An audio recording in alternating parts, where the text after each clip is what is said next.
Hello and welcome to the Data Idol Summer School.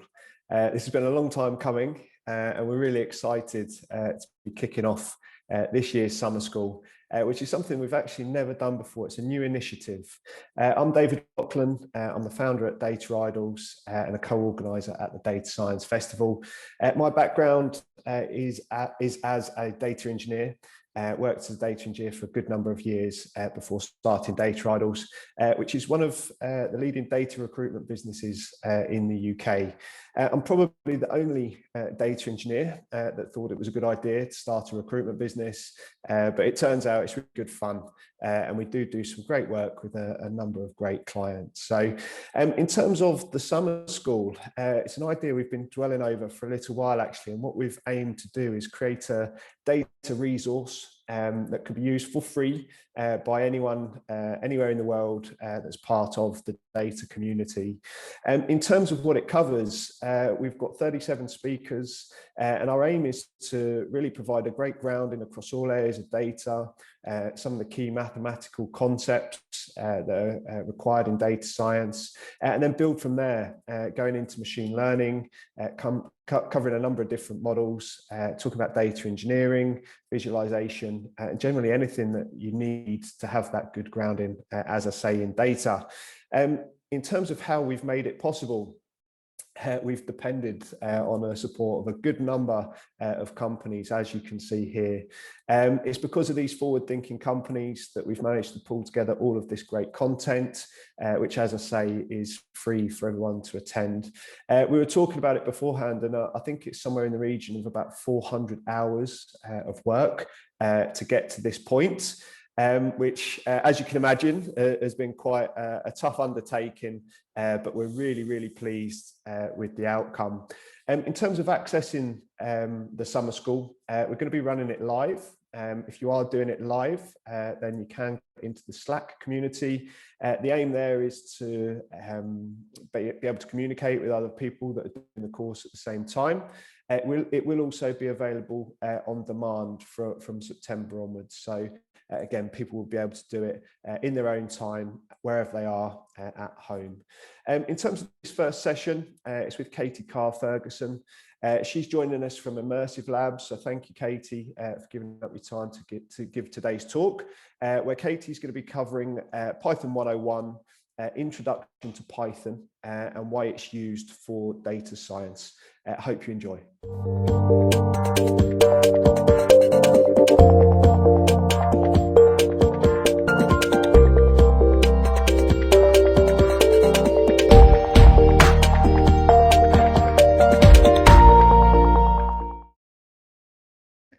Hi everyone, my name is Katie. I'm a data analyst at Immersive Labs, and today we're going to go through some super basic Python stuff and talk about what Python is, what data science is, and how we can use Python as a tool to answer data science problems. So the intention of this course is for complete beginners, so people who have never used Python or maybe even used a programming language before.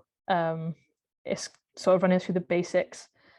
So if you already have familiarity with programming languages or with Python, you might want to skip on to the next session, which goes through some more relevant data science examples. But for this session, I'll just be talking about the general idea with Python and how it works, data types, and how to do simple coding challenges on this. So if that's something that you feel like you've already got down, then yes, feel free to move on to the next part of the course. So first we'll talk about why do we need data science and what is it? So for people completely new to this, we'll kind of go through, well, data science requires a lot of data. So we'll go through what's happened with data recently to give it some more context. So in the early 1990s, the term big data was coined and popularized to kind of express that we're getting to the stage with hard drive disks being of certain size where the data we have available and able to store is getting so big that the tools we had available at the time weren't going to be sufficient to handle, manipulate, and process this data. And we kind of needed some more modern computational advancements to get to the point where we can access the level of data we were creating. And we were creating so much more data largely because of the internet and being able to store it for the development of solid state drives, disks. So there's a big chunk of time advancement onto when Hadoop was created. Those of you might have heard of Hadoop already. To start with, it was made as a process or a application that would allow you to parallelize your searching of your data structures. So to speed up how we could store and access the data we had available on computers. So this advancement was really important because it meant that we were able to handle our data more readily. And from this kind of big step, it made it easier then to move on to creating tools that we could use to process the data. So I've also listed MongoDB there. So these came out in around 2008, 2009. And they kind of revolutionized how we process and handle data on computers. So once we got to that stage, we really were flying off the handle with how much data we were creating and had access to. So in 2000 and I think it was in 2012, there was a talk about how much data we actually have available in the modern era. And I think from the years, well, since the dawn of human history to 2003, we had created a total of, I think, 5 exabytes of data. And when we were in 2012, we were creating an exabyte of data every 2 days. So we'd gone from all that time before creating so much data to pretty much exponentially increasing that amount. And from there, it kind of ran away. So we got our first zettabyte of data as a result of the internet and the traffic produced from all the web searches and stuff. We actually managed to get a zettabyte of data, which is, I think it's 1,000 exabytes. And by 2020, with the current progression of how much data we're creating, we'll have 44 zettabytes. And this is a crazy amount of data. We've got so much more than we ever did before. So I guess now we come on to the question of what do we actually do with it? And I guess how is it created? Sorry, we'll go back to, this bit. I'll go back to continuing the zettabyte discussion. So with 44 zettabytes of data, that's huge. And now we're creating more data than ever because of mobile data, so GPS, so the ability for devices to track where people are. That unlocks a huge potential for gaining insight. So we're collecting all that. We also have the web-based data created from how people interact with social media sites or how they interact with Google and the data they're creating on cloud-based platforms. And then we have Internet of Things data created by objects which use the internet to store their data. So an example would be a smart TV or a smartwatch, maybe sensors on automatic vehicles, so that kind of thing. So with all those sources combined, we're at about 44 zettabytes of data. So now I'll talk about what does the data science come into this? So we got shed loads of data that we're able to store. How do we actually use it? Well, that's where the data scientist comes in. So we have these huge data sets, and the job of a data scientist is to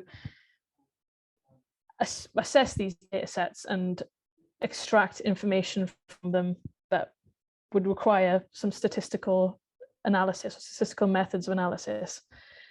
And there's some debate that data science is just an extension of statistics, where you use statistical techniques to filter through and take out the insight you want. But data science is kind of a new branch, in my opinion, because the statistical methods are based off of having a small or limited sample size. You create a statistical model which would best model what would happen if you had all the data you'd ever need. That's the kind of thing you want to replicate with a statistical model. But with data science, you have all the data you could possibly need, and you need the statistical techniques to kind of sift through the data and extract those insights that would be useful. So I've highlighted here the data science techniques allow useful insights to be drawn from huge data sets. So data scientists extract useful business or research insights from data sets, and particularly I think their interest is in human behavior. So, you know, things that we wouldn't have been able to kind of necessarily look at before. An example is like the recommendation engine in Amazon. So off of people's viewing patterns, we can learn from that and suggest to new viewers what kind of thing they'd be interested in watching. And on the right here, I've got a graphic that shows, it's a Google Trends chart for the term data scientist, and it just shows the huge spike in popularity over the last 10 years. Interestingly, when we sort of kicked off with our ability to store and use the data, we've been turning our eyes to like, what can we actually do with it? So that's where data scientists come into this.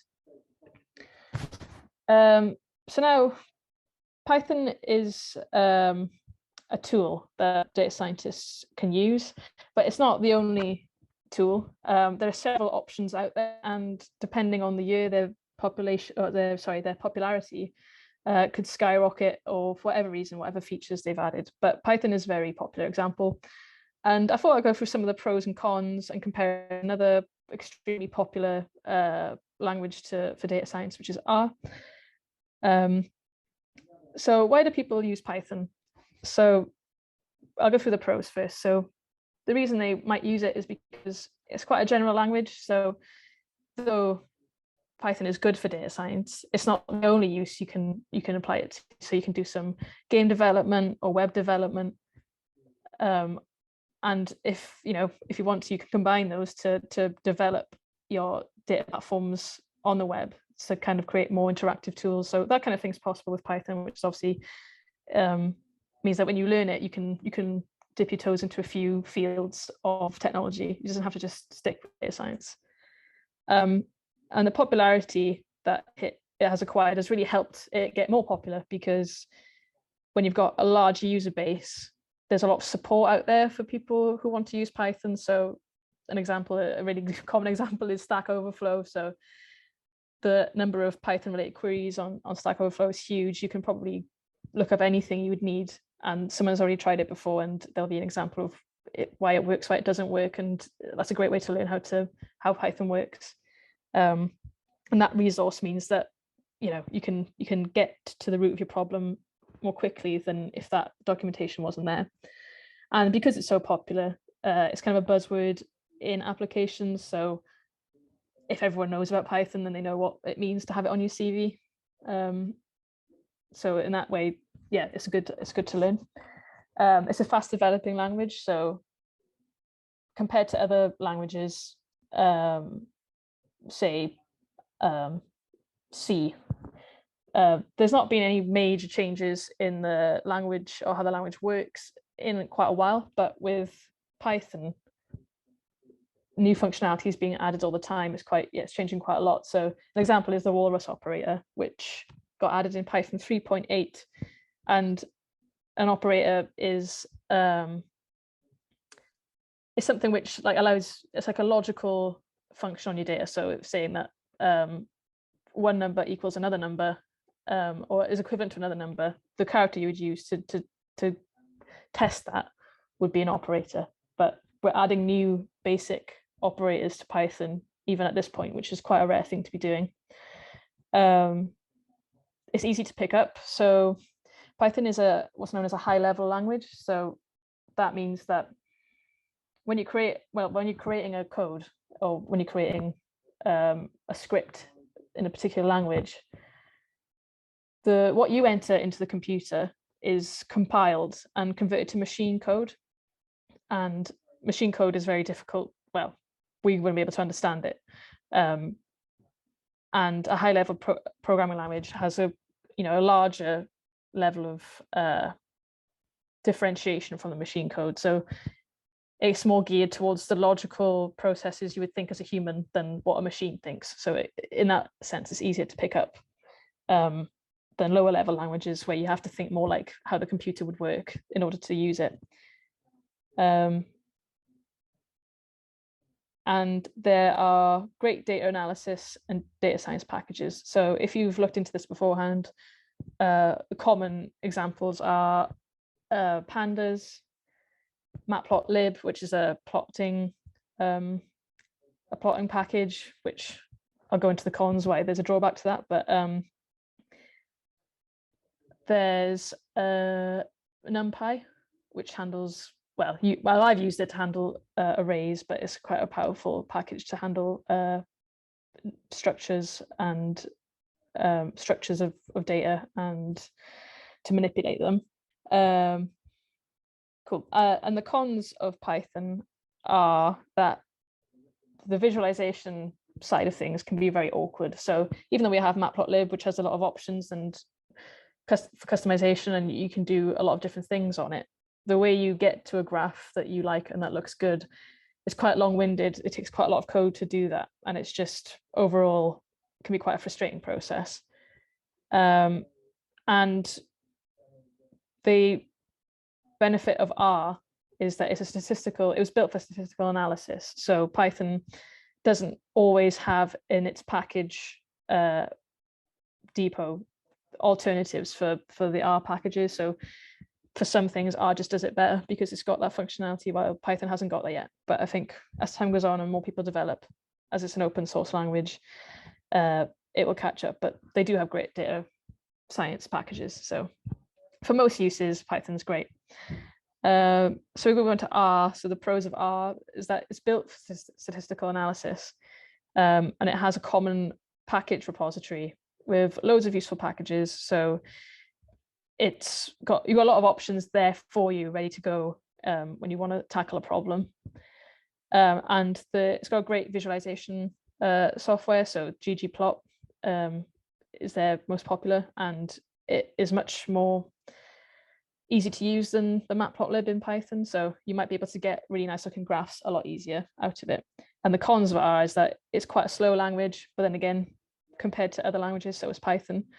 And it's not as general, so you can't use it for such a breadth of, well, maybe you could one day, but for now, you can't use it for as many diverse projects and assignments that you can for Python. So overall, Python, I think, is for now the more popular choice, but like I said, that may change. And I think even now there might be a massive trend change where companies start using things that aren't Python or R. So I would just advise people to keep their finger on the pulse and to kind of keep an eye on the emerging trends and to keep learning if you enjoy it. Keep learning what other languages are out there. An example is Julia or C++, or SQL. These languages are all used in the data science world as well. So don't just settle with Python if you want to get like a real good understanding of what you can do with data science, because each language has its own strengths. But we are doing Python here. So where can we get Python? Well, there's two ways. Well, there's not only two ways. These are the two main ways that I've used to get Python on my machine so I can start coding in it. We have just the Python depot. Ooh, whoops. So if you click on this is where you can get several versions of Python installed in your machine, because each release will have its different strengths, different fixes and different capabilities. So for some programs you've created in the past, you might need an older version of Python for it still to be compatible. So if you follow this link, you can see previous versions of older releases of Python. You can download them to your machine. It's pretty easy. I guess one of the drawbacks of getting it directly from the source is that it doesn't come with much added functionality other than having Python installed in your machine.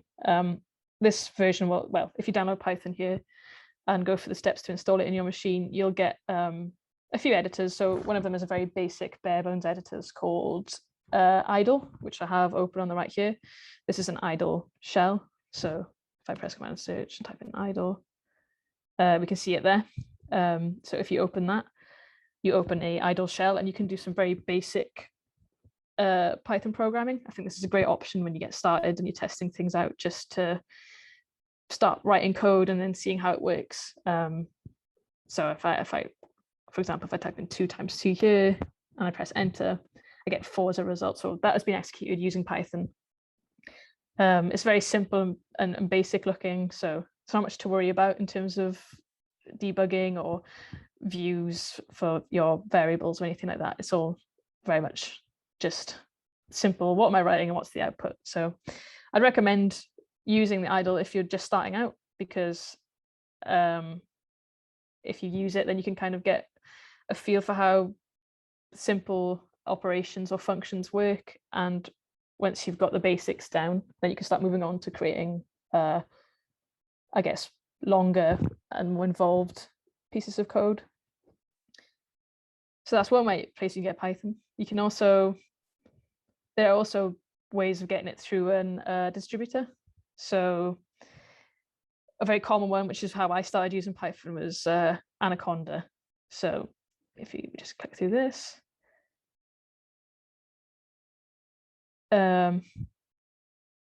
Anaconda is a Python distributor. So if you download Anaconda, you get, as well as having Python installed in your machine to the recent versions and having the environments set up in the background for you to keep it all like neat and tidy. It also comes with several editors. So this idle shell here is an example of an extremely basic editor. If you download Anaconda, you have a few options, including a Jupyter notebook. And Jupyter notebooks are very commonly used in data science because the way it's structured and laid out is quite easy to follow, and you don't have to rerun the whole code every time you want to execute a piece of the code. It's quite easy to track in that way. So if you want to get more developed and complicated editors, then if you go to Anaconda and follow the download instructions, you'll have Python installed, and it also installs some of the data science packages for you. So I think Anaconda, here we go. Anaconda will come with all these packages ready to go and installed for you. So that is, so you've got pandas, matplotlib, numpy, which is the packages I mentioned earlier. And here's some of the data science, like the machine learning packages like TensorFlow, PyTorch, and scikit-learn. So it comes with a bunch of handy tools and editors, which means that you can get kind of stuck into more data sciencey tasks. So it's also a good idea to go and download. Well, yeah, I would personally recommend downloading through Anaconda.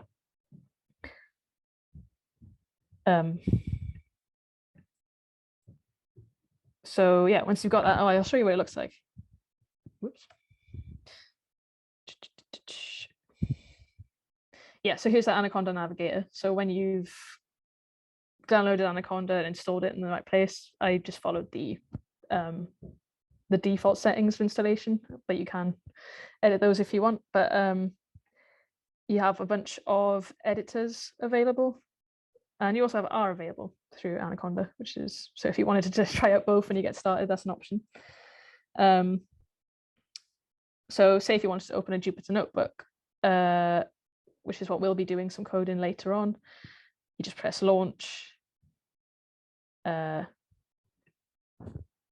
then it will open your file structure, and you can start opening or creating new notebooks. So if I want to open a new Python 3 notebook, this is what it looks like, and we can, like we did earlier, 2 times 2, you can run that cell and we get 4. But so this is the same thing as what the Python shell was doing. It's just that you have more functionality in what you're coding, and it's, I think this is probably the best, if not Jupyter notebook. The notebook settings are really handy for data science and data analysis. So a notebook like format is a great editor to use as you kind of get more advanced.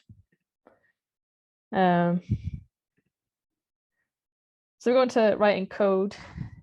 So I've talked a lot about what Python is and what you can use it for. But I guess if you're completely new, you kind of just want to get some outputs out of it. So we'll talk through some data types or some functions and what they do, and hopefully talk through the logic about how Python works a bit more. So here we got some data types. So we have a Boolean data type. This is the most basic, I guess, in any kind of machine logic process. It's basically true or false or 0 or 1. So if you type in a statement, you can verify whether or not the statement you have entered is true. So an example would be, well, true is equivalent to true. And Python is case sensitive, so I'm confusing it greatly by getting all my casing wrong there. So if you do that, then you get return true, because true is equivalent to true. If you type in true equals false, you'll get false as an output because these aren't equal, and then false equals.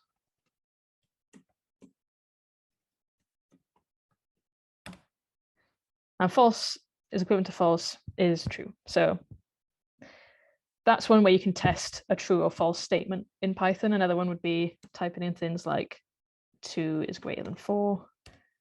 And that's not correct. So, well, that's not true. So it's returned false. And if you typed in 4 is greater than 2, and that's a true statement. So that's the most basic kind of way of interacting with Python, is by using these simple true or false statements. I've kind of moved on to the next one a bit already with those last examples, but we also have comparison characters. So basically telling Python to compare two values together. So if, well, this is going to return true or false statements again, but if you typed in 2 is equal to 2, whoops, sorry, I've accidentally typed an extra character there. Then we get true as a result for that. So basically, this double equals means is the first number here 2, is that exactly equal to the second number here 2? And it is. So we got true as a return. The second one in that list is not equal to 2. So this little exclamation point before the equals, it changes the logic to not. So this is 2 equal to 2? Yes. Is 2 not equal to 2? And that returns as false because 2 is equivalent to 2. And then we get some other operators. So I've already shown you the greater than. So we've got greater than, less than, and then finally greater than or equal to. So it's 2, what do we say, 4 is greater than or equal to 4. That's true because it is equal to, and then 4 is greater than or equal to 3. We'll get true again because it is greater than 3. So it's basically testing this or this, either it's greater than or it's equal to. It's like an or statement. So the next thing we've got is how to manipulate numbers in Python. So numbers come in different data types. As I've got along the top here is a few examples. So we've got int, which is integer data types. So an example would be what we've been using so far, like numbers 1, 2, 3, 4. For whatever reason, your code, you might want to only be dealing with integers. So to make sure that what you're coding in is an integer, you would simply say we wanted 3.3 as an integer. We type in int 3.3, and we'll get 3 as a return because it rounds to the nearest whole number. Float is kind of the opposite. It converts a number to a decimal number, a floating point number. And that's probably more useful if you've got a string as a number, like if you've got a piece of data entered as text, say 3.333333, if you try to do any mathematical operations to this, if you try to divide it by something, it wouldn't make any sense because you're storing this information as a string because it's in quotation marks. So if you wanted to convert that to a number, you would encapsulate that into the float statement. And then you get the number returned as now a float data type. So you can start using it to divide by values or subtracting them, and it would make sense. Abs is the absolute function, so it converts the number you have into the absolute number. So if you got, say, -5 and you return that, your output would be 5 because you can't have a negative number if it's if you've converted it to the absolute data type.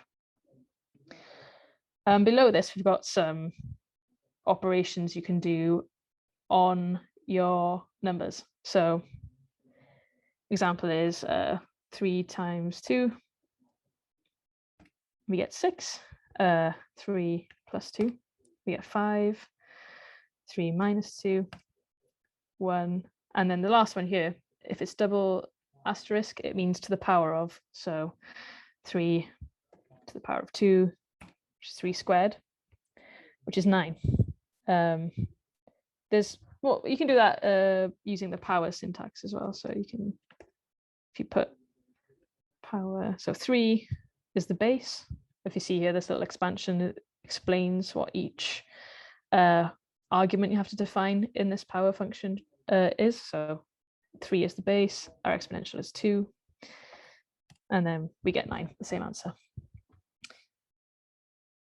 So those are the basic operators. There are more, and if you follow this link here, it will go through some of the standard data types in Python, the native data types.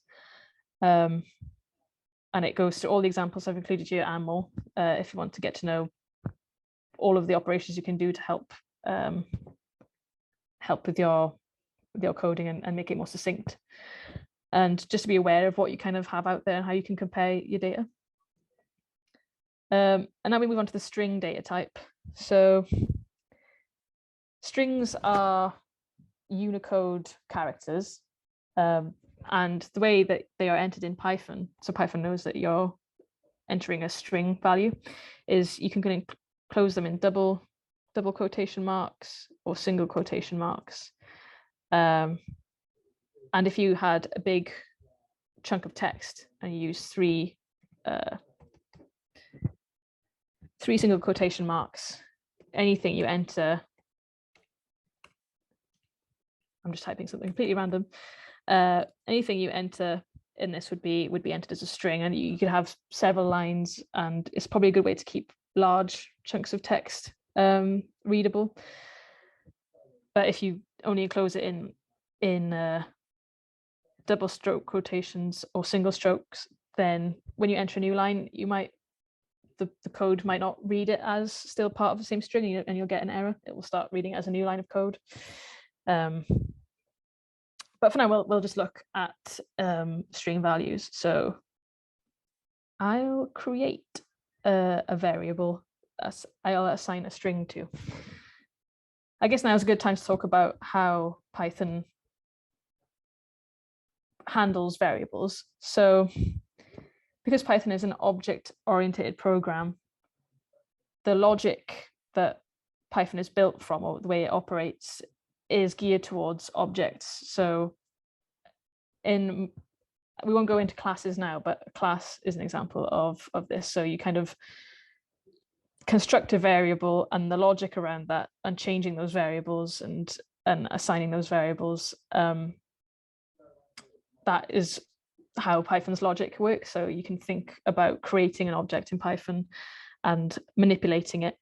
That is a big part of what the developers were doing when they were trying to make Python, is how can we create and change objects. Anyway, we'll just go straight into assigning a variable. So if you want to assign a variable in Python, we use a single equals sign So that's why we use a double equal sign to check if something is the same as something else, because we use the single equals to assign variables to a label. So here, A is just a label that Python will use to look up the value of the you assign to this variable in the memory stored, the memory that Python has access to.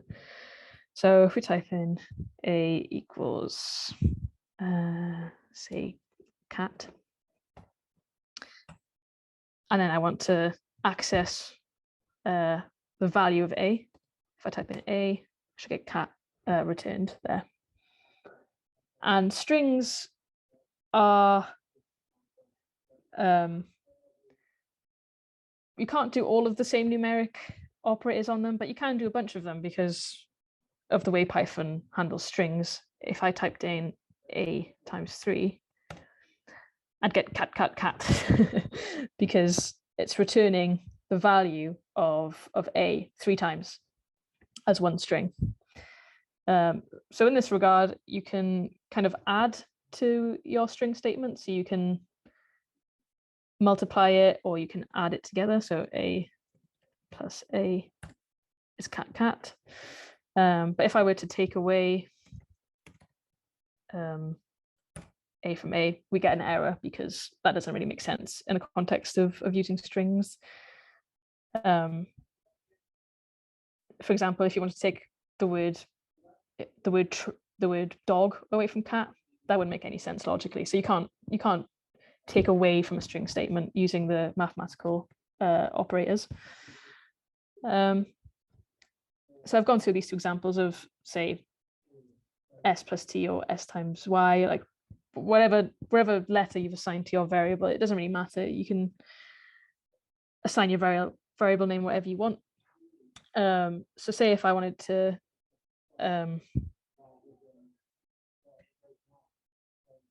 change the value of A, because the way Python works, if you assign a new value to the label A and then return that, you will get a new, you will get the most recent assigning of that label as what you get returned. So I've put A equals dog here, and if I return A, I'll get dog because I've overwritten it from cat. Another thing you can do, and this is not just with strings, you can also do it with arrays, which is like a sequence of numbers or letters or whatever data type you want. You can take a slice, so you can return a section of the string. So if I typed in A 1 slice 2, this will take the first 2 second characters. So because we go from an index of 0, we've got D, which is character 0, O, which is character 1, up to G, which is character 2. And I've taken out from 1 to 2, so we just get O as the output there. And strings are something that's known as an immutable object. So I've done a little test here to try and change the second character of the string to F. And if something is immutable in Python, it means that you can't change it. You could, if it was a list, you could change it, or if it was, because lists are mutable, you could change it. But in this format, you can't just replace a character with a different letter because strings are immutable. And another point to go off of. So the square brackets allow you to access a character or a value from a list, string, or array. So here I wanted the second, second item. Well, second is the wrong word. I wanted the item with an ID value of 2 from my string. So if I wanted to return the D in dog, if I type in A0, so the 0th index, which letter is assigned to the 0th index in our string, I'd get D. And that's, you can also access arrays and lists and tuples this way. So this is how you can return a single item from several entries of data, which is assigned to one variable. So next we've got sequences. I've put 3 of the most common ways to store sequences of data. So say we have a new variable called myTuple. Like I said, you can call variables whatever you want. I think the few exceptions are you can't call it something with a number in it.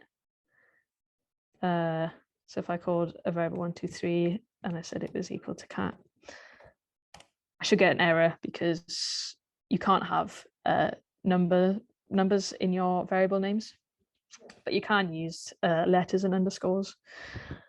So if we say myTuple equals, now tuples, you can create tuples by using rounded brackets.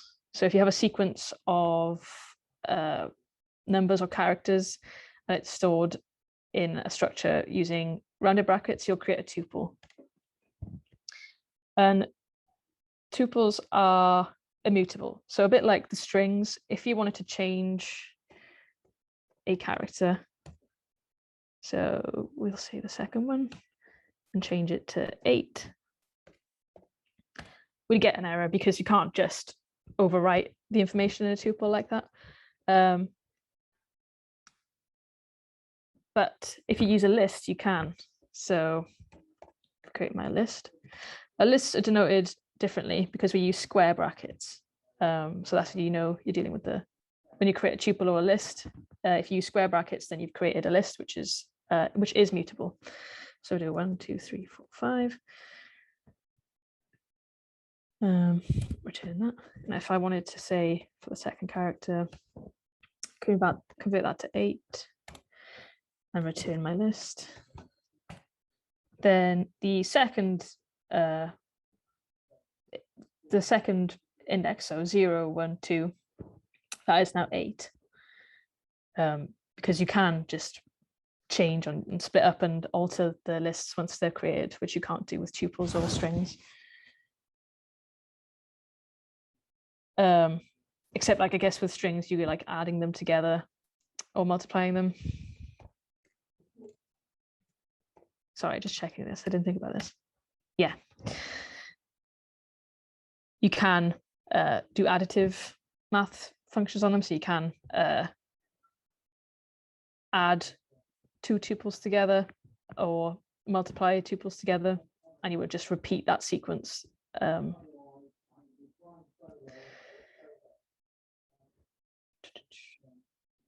Right, and we also can create ranges. So this is a use of a function in Python that if you want to generate a list without having to type in all the numbers yourself, say if I wanted to create a list of numbers from,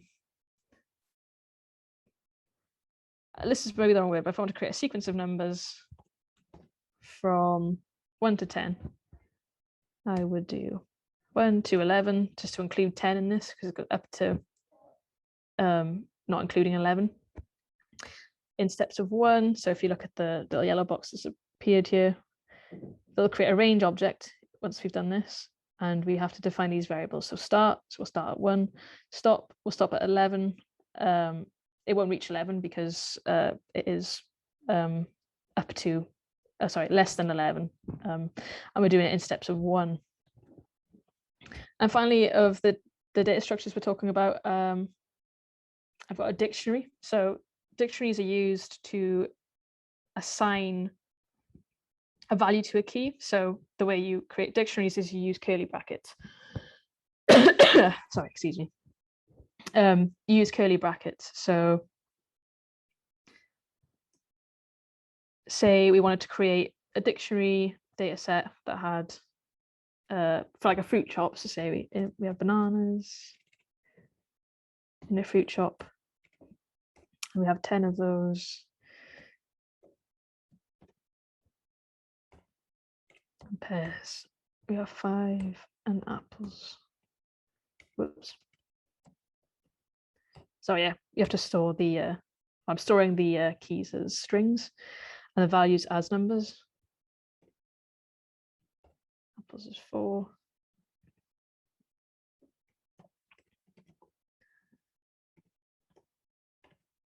Call my dictionary. So if I wanted to access how many bananas I would had in my dictionary, I could type in square brackets to access, and then type in the key, which is bananas.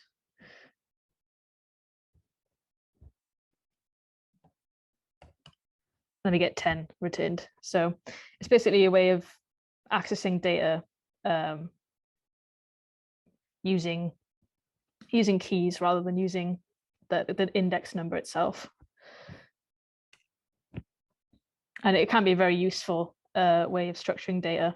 You actually use dictionaries. You can convert them straight into pandas data frames if you set them up.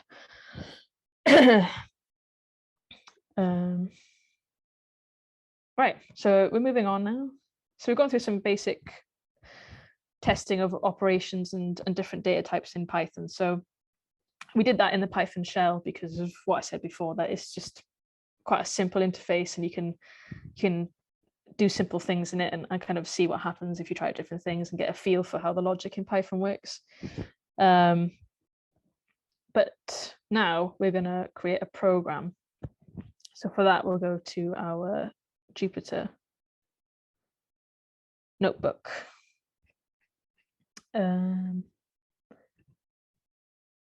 So to launch this, I went to the navigator, and if you just press launch notebook, which we've gone through, but you can navigate to your Python files through notebook. So I've got a few untitles in there now from that little test, but I'll close that and we can create a new notebook.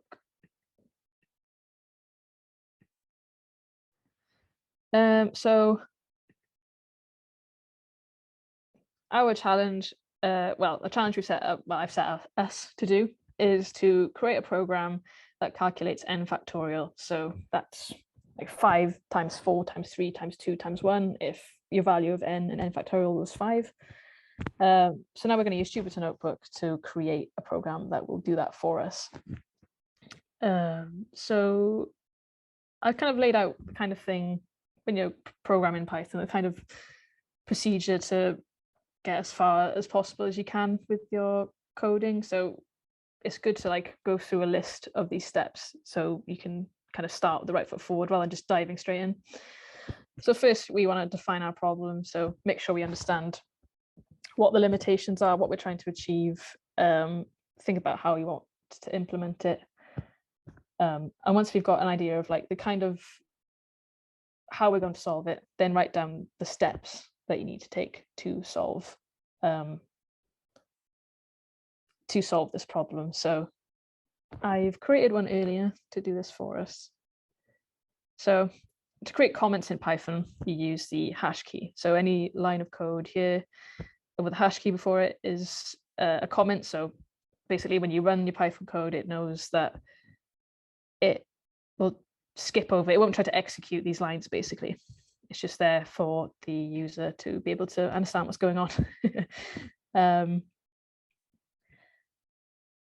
So our first step, so define a function that performs factorial calculation. So from the top of my head, I know that the factorial equation is 5 times, well, n times n minus 1 times n minus 2, all the way until you get to 1.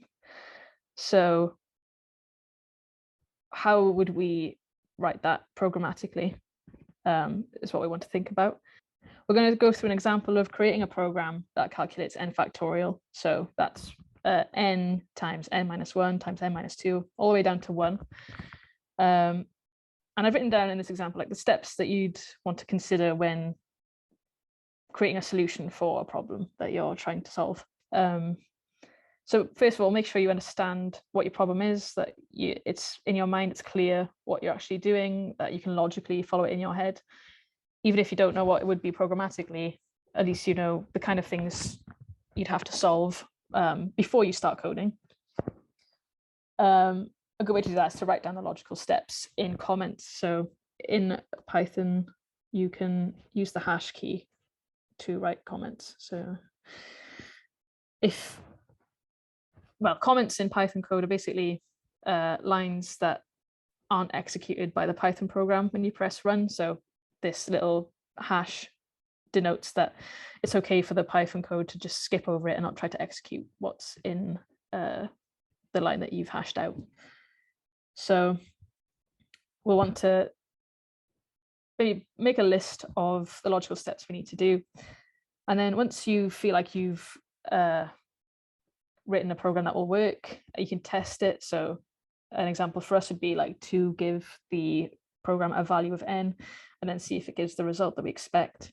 And if it doesn't, then you'll need to debug. But we won't get too much into debugging in this session, but it's a very important part of programming. I think most people, especially when they're getting started, you will have a lot of debugging issues as you get used to what exactly Python agrees with and what it doesn't agree with, and how you should format things and the syntax and the logic that you've used. So it's a very important step, and every programmer needs to do it. So don't if you do find that you've got a lot of debugging, don't let that discourage you. It's very normal.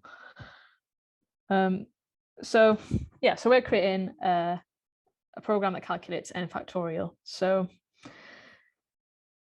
how I'm going to do this is I'm going to create something called a function, which is a code snippet that you can create in your Python program, that when you execute or when you call the function in your code, it will execute the code packet I'm about to write here.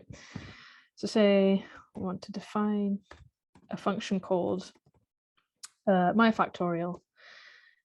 And when you're creating a function, you have to define the arguments that you supply the function to in order for the code to work, because without that, then the program won't know what to do. I guess you could create a function that would always solve, say, 6 factorial, but that wouldn't be very useful. So if you want the user to be able to change what they're calculating the factorial of when they call it, you need to supply an argument in these rounded brackets, which basically tells Python that this function, when it's called, this value of n needs to be supplied by the user in order for the code to work. Whoops.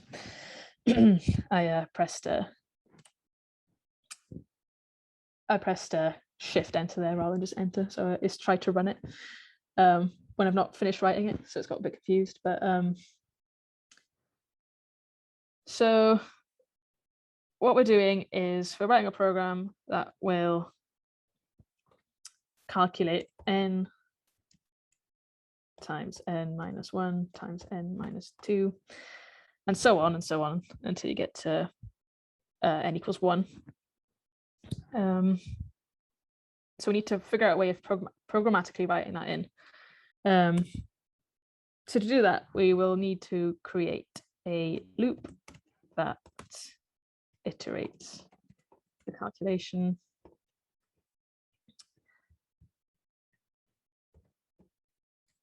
and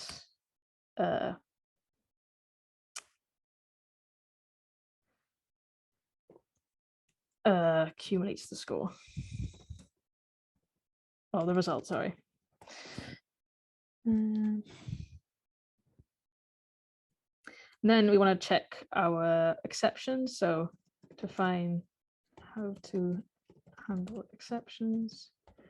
So basically, we need to, if a value of n that we've put into this program doesn't really make sense in terms of factorial, so an example would be if it's a negative number, ideally our little function would realize that, or would be coded to handle that. So it would return maybe something like, oh, this won't work, like this, entering a negative number won't work, so enter a positive number to the user. So when they call it next time, they put the correct value in. Yeah, these are the 3 main steps.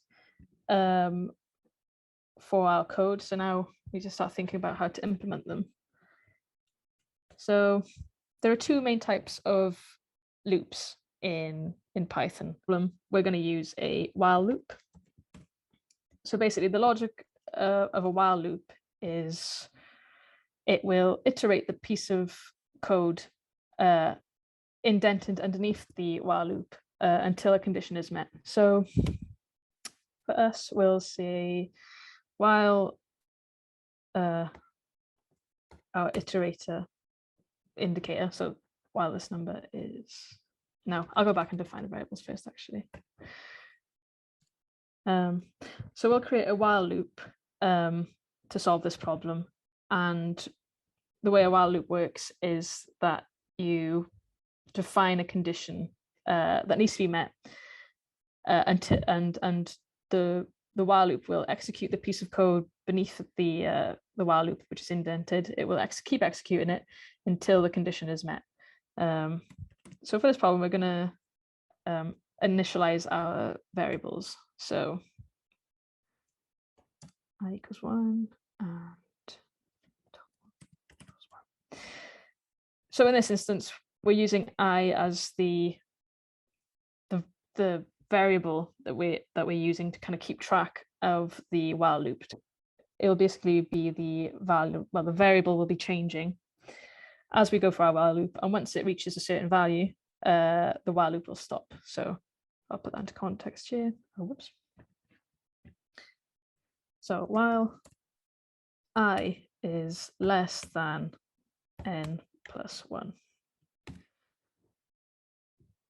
And once you've done your while loop, you put a semicolon at the end, and that basically signifies that anything that you've written underneath this while loop, which is in the indent, because the indentations in Python matter. We know that this piece of code is inside the function because it's indented underneath the semicolon, and then for this, we know that anything we code underneath that's indented underneath this while loop is what will be executed while the while loop condition has not been met. So while I is while I is less than n plus 1, we've added the n plus 1 here, so we include the nth value, but not the n plus 1 value, so we don't miss out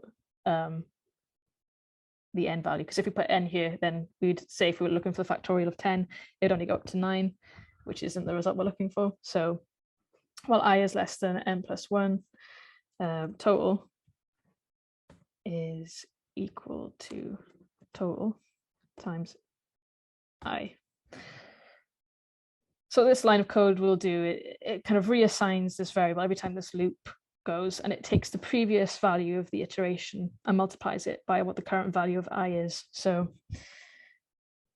if we then say that I is plus equals 1 or equals I plus 1, which can also be written as I plus equals 1. If you write a operator like this basically means it's equivalent to this piece of code. So taking the value of I and then cumulatively adding to it, and then the new value of I will be wherever I plus 1 is. So we use this to like step through our while loop to make sure that we get to the condition of I being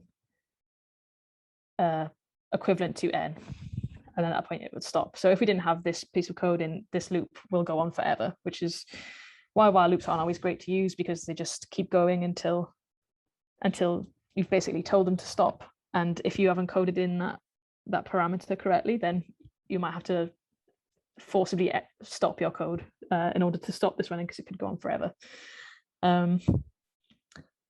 So that should be all we need to do in terms of calculating n times n minus 1 times n minus 2. We also want to handle our exceptions. So I mentioned earlier that the factorial of a negative number doesn't really make any sense. So we need to account for that in our code. So we can use an if statement. So if n is less than 0, oops, then we can return, well, we don't return anything. We just print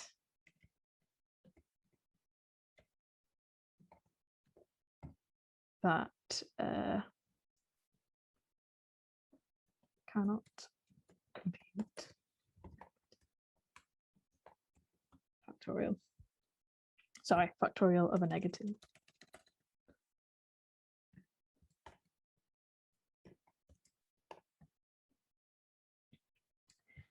And we also want to handle the case where the value of n is 1. So if n is equivalent to 1, or if it is 1, then we just return, sorry, if it is 0, then we return 1, because the factorial of 0 is 1.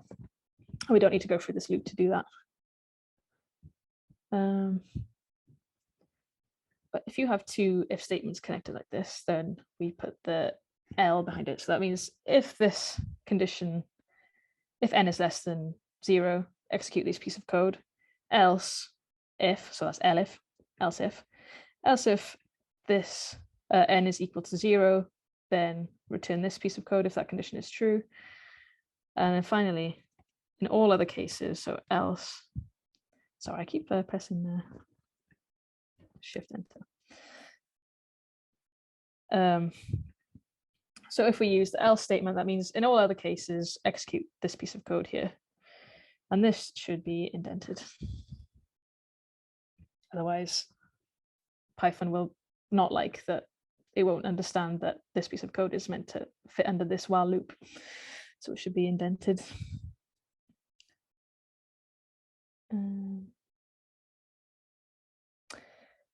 Yeah, and that should be everything we need.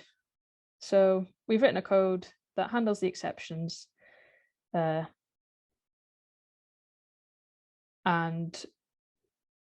has the main body of the code included there that is using a while loop, and we've got our iterator to make sure that our while loop will have its conditions satisfied at some point. So hopefully this should work. So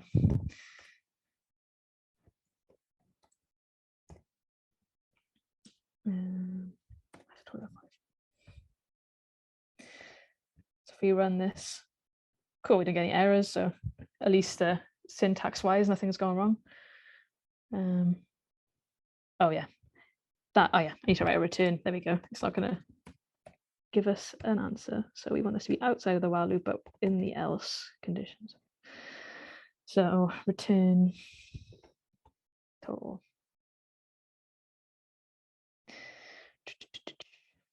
Cool. So if I rerun that to recompile it, there we go. So my factorial of the factorial of 5 is 120. So we've written that piece of code now. If we do it on a negative number, it should trigger our if statement. So we should have, yes, so it hasn't returned us a number, but it has given us the string saying that we can't really, that doesn't make any sense. So I've just typed in.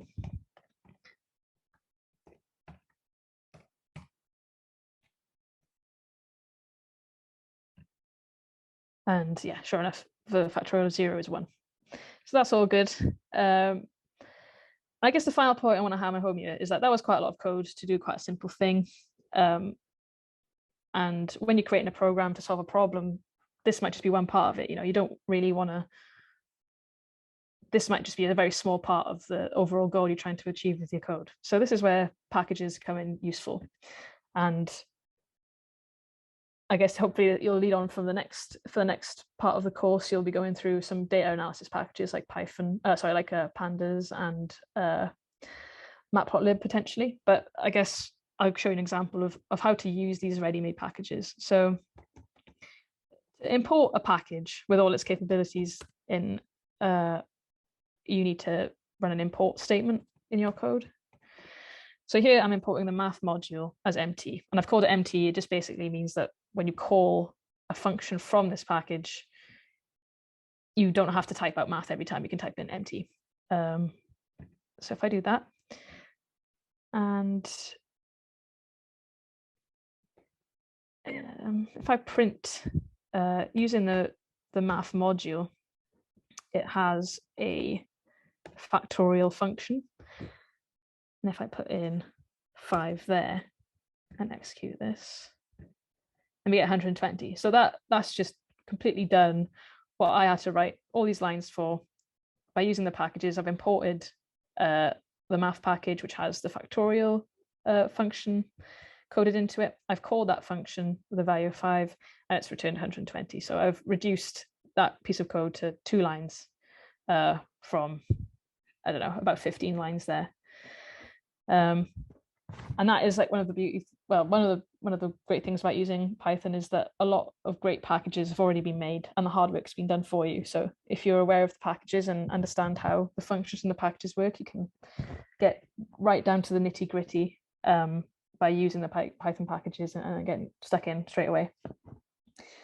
And the advantages of Python packages is they're all written extremely efficiently. So they probably will actually perform this calculation much quicker than the one I wrote there. So overall, they're more efficient and they're easier to use, and it means you can just get stuck into the programming you actually want to do, especially in data analysis and data science. You don't want to be creating the machine learning model that you need. You don't want to be creating it from scratch or doing the complicated mathematics behind it, but you do want to be able to construct the model with the data you're looking at. So in that case, you'll just use a machine learning library like scikit-learn, and it'll have the functionality there for you already, and you can just get cracking. So I guess now we're just moving on to what I hope is the takeaway of this session. So we've talked about data scientists and why they use Python, and the short answer is they use Python to extract useful business or research insights from large complex data sets. Python is an object-oriented programming language, so the logic is geared towards creating and manipulating objects rather than, so like we were going through there, like when we're assigning a equals cat as a variable, that has created a Python string object. So it's very easy to create these objects. In a lot of other programming languages, you have to declare these variables beforehand and the exact data type you want to use, and that's can be quite clunky. So Python is very good at and flexible with handling objects and manipulating them, more so than other languages. The SciPy, NumPy, Pandas, and Matplotlib Python packages, which we mentioned, which were visible on the Anaconda site, are really useful for data analysis and data science. So they're definitely the packages you'll want to be looking at going forward in data science with Python. And if you look in the documentation for these packages, you'll see all the functions available. So a bit like I went through the factorial in the math module, there will be hundreds of functions available for each Python package, and they each do a specific thing that you might want to do. So it's good to get involved with the documentation and make yourself aware of all the different functions readily available for you when you use these packages. And then we went through some of the machine learning packages which are already installed for you when you install Python using Anaconda. So Keras, scikit-learn, PyTorch, and TensorFlow. So these are also really good to look into as you get stuck in with data science. And I hope what we take away from this is, like, if you are really new to programming and you've not done anything like this before, the best way to learn, well, I guess the way I learned, maybe it's not the best way to learn, is just looking for simple challenges. So there we're calculating a simple, factorial. We created a simple factorial function. But to do that, you have to understand how the logic of Python works, how data types work, how loops work, how functions work, and these little insights, these little bits of knowledge will go really far as you continue on. So if you know how to do the simple things, you can then move on to the more complicated things, and they probably won't be as challenging, because if something's going wrong, you'll have a better idea of why. Like if you're trying to join two tables in pandas and it's not working because maybe the data types you're using aren't compatible. If you're aware of data types through doing these challenges and seeing how Python rejects comparing certain data types, then you will know what the root of your problem is more quickly, and you'll have a better intuitive understanding of how the more complicated things work. So I really would recommend, if you go on the Google and type in Python challenges or easy Python beginner exercises, you'll find loads of examples with the solutions as well of how to do simple things, which teach you a lot about how the Python programming language works and how you can solve problems using Python. So yeah, that is everything. I hope this was useful, and I hope you find the next part of the course really exciting and get you kickstarted with some data analysis. So yeah, thank you.